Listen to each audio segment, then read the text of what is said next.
Hi everyone, this is Miss Sheneman. I am here today to show you how to hold a cello or bass bow.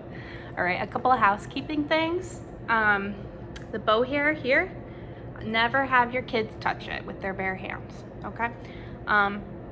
We emit oil. The oil, when it gets on the bow hair, which it's made from horsehair, it's like a real natural product. The oils from our hands drip initially the rosin off the bow, and then over time build oil, like when you don't wash your hair. So the more you touch it, I've had kids pet the bow or rub it on their face, right?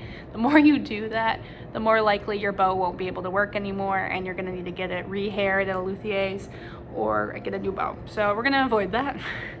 Tell them please don't touch the bow hair, and be careful with that too.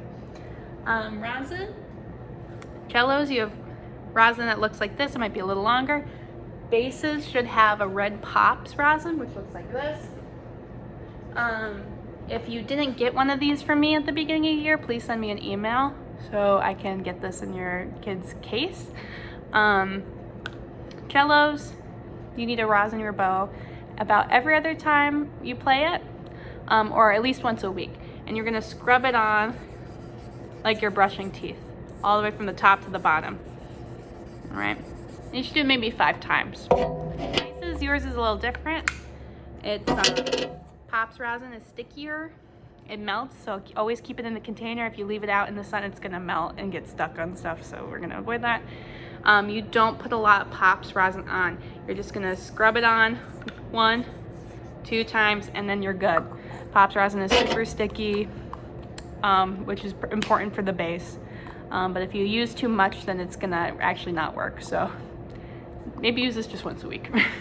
All right.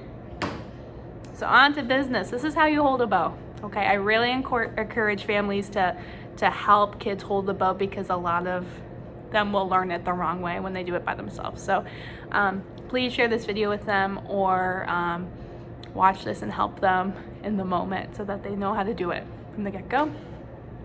For beginners, I have them hold the tip of their bow with their left hand, just so we can set up the right hand and not worry about dropping the bow. Over time, you won't have to have your left hand involved, but for now, your left hand should be holding the tip of the bow. Notice that I am not touching the bow here, okay? With your right hand, you're gonna have your kids do a thumbs up. You're gonna have them bend it like a pirate hook, and you're gonna have them turn it to the side. Now your bow is gonna sit right on the tip of your thumb. Not the pad, not the bottom, the side tip of your thumb, all right? And it's gonna sit right next to the frog, okay? If you look this way, I'm not pushing in all the way at all. It's really just sitting at the side. The majority of the weight when you hold the bow comes from your first finger, so your thumb doesn't really do that much. A lot of kids want to push it in all the way.